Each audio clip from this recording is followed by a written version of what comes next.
Tudo bem? Então, hoje a gente vai falar sobre o efeito Doppler, tá bom? O efeito Doppler é um efeito que acontece com qualquer tipo de onda, é mais perceptível em ondas sonoras, tá?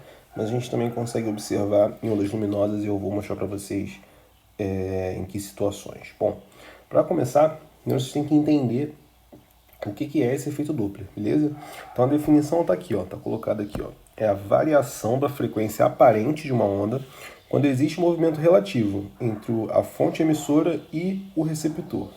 Então, assim, resumindo o que eu escrevi aqui é o seguinte: quando existe um movimento entre a pessoa que está emitindo a onda e a pessoa que está recebendo a onda, quando existe um movimento relativo entre os dois, a frequência que é percebida pelo receptor ela é diferente da frequência real da onda, ou seja, da frequência que é emitida pela onda, belezinha?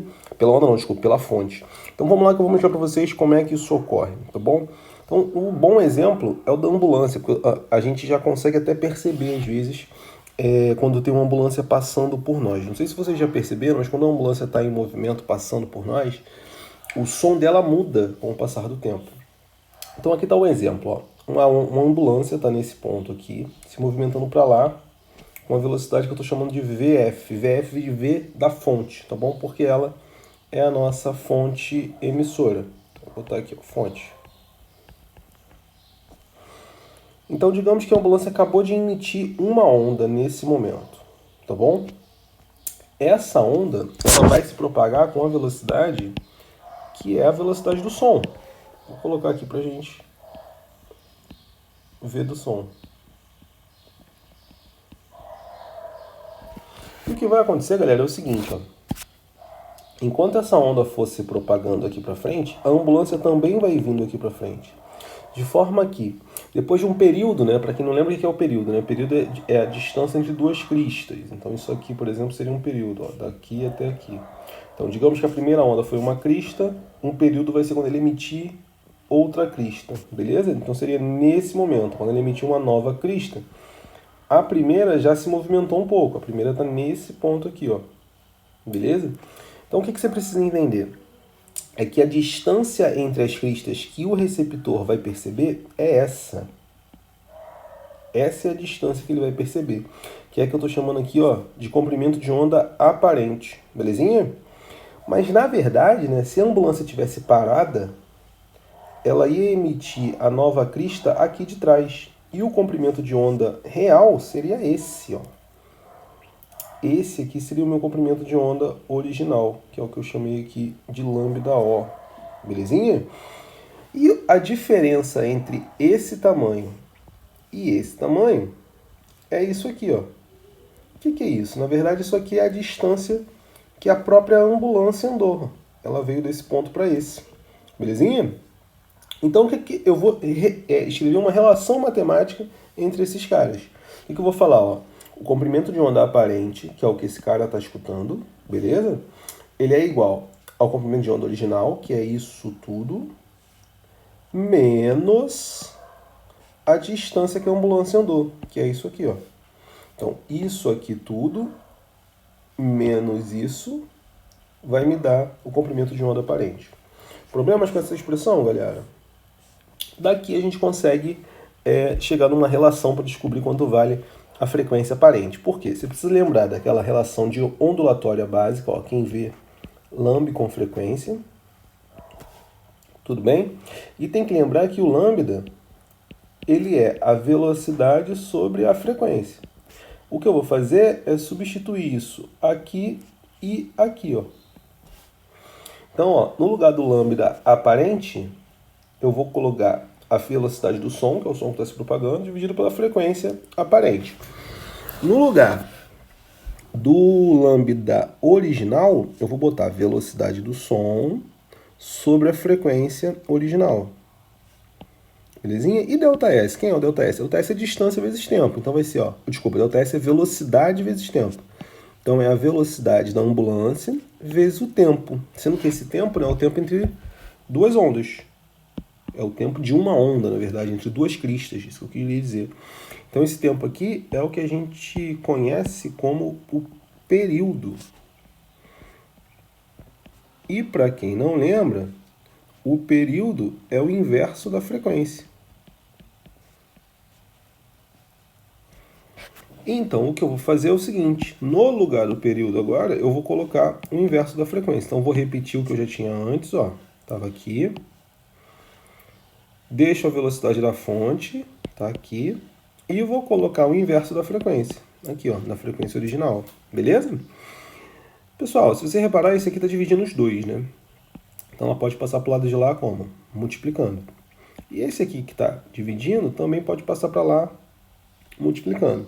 Se a gente reorganizar um pouquinho, fica mais ou menos desse jeito, ó. A frequência aparente é a frequência original vezes a velocidade do som sobre a velocidade do som menos a velocidade da fonte. Repara que isso aqui é válido para uma aproximação. Deixa eu escrever aqui, ó. Toda vez que eu tenho o observador ou o ouvinte em repouso e a fonte se aproximando dele, a frequência aparente que eu vou escutar, ou que eu vou perceber, vai ser isso. A velocidade do som sobre do som menos a da fonte, tá bom? Ah, e se for o contrário, se for afastamento? Se for afastamento, basicamente o que vai mudar é o sinal aqui, ó. Então aqui também vai mudar o sinal. Ah, e se o observador também estiver em movimento, o receptor, desculpa, também estiver em movimento, aí vai ter que entrar a velocidade dele na jogada também, que a gente vai ter que fazer uma velocidadezinha relativa. Então, tem uma regra geral para isso, que é essa que eu estou colocando aqui, ó. O que diz a regra geral, ó? É sempre a mesma coisa. Vamos lá. A frequência aparente é a frequência original, V do som mais ou menos V do receptor, V do som mais ou menos V da fonte. Então, por exemplo, no nosso caso aqui, ó, o receptor estava em repouso. Então, a velocidade do receptor que tinha que entrar aqui é igual a zero.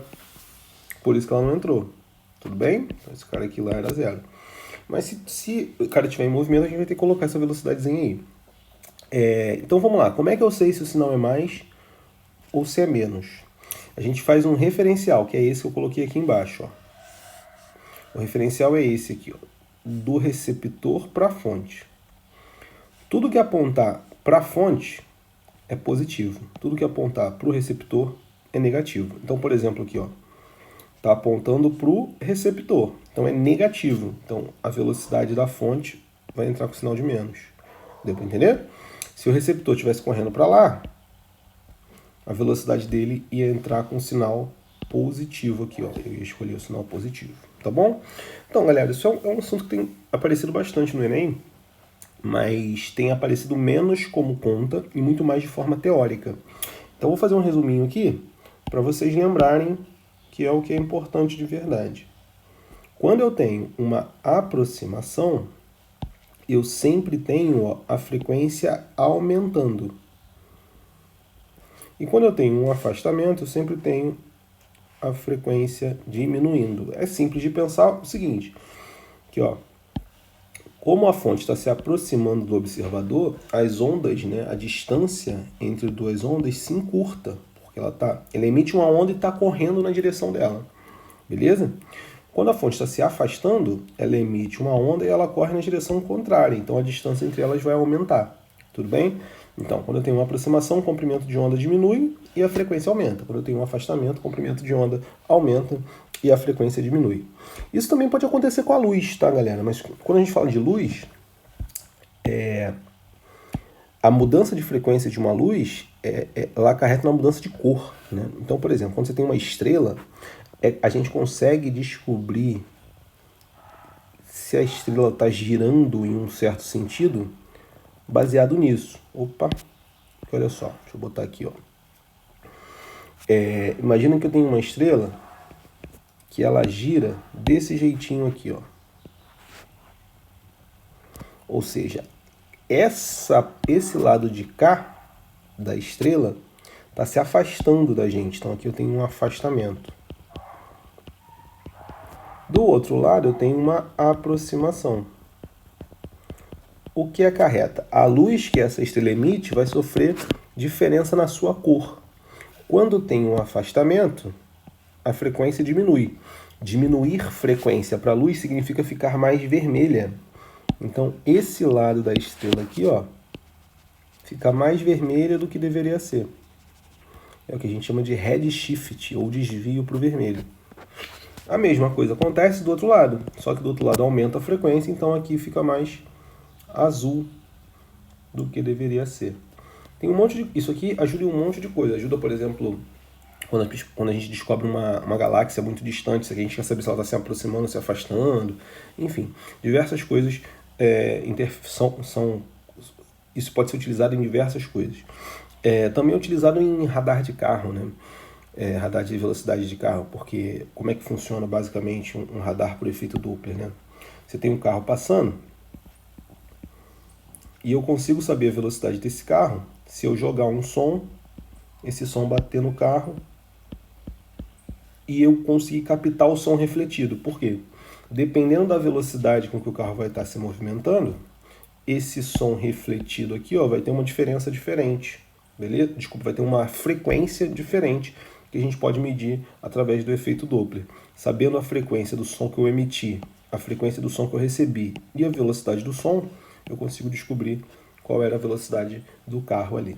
Tudo bem? Então é isso, galera. Por hoje a aula é de efeito Doppler, assunto muito importante que sempre tem aparecido no Enem, tá bom? Então,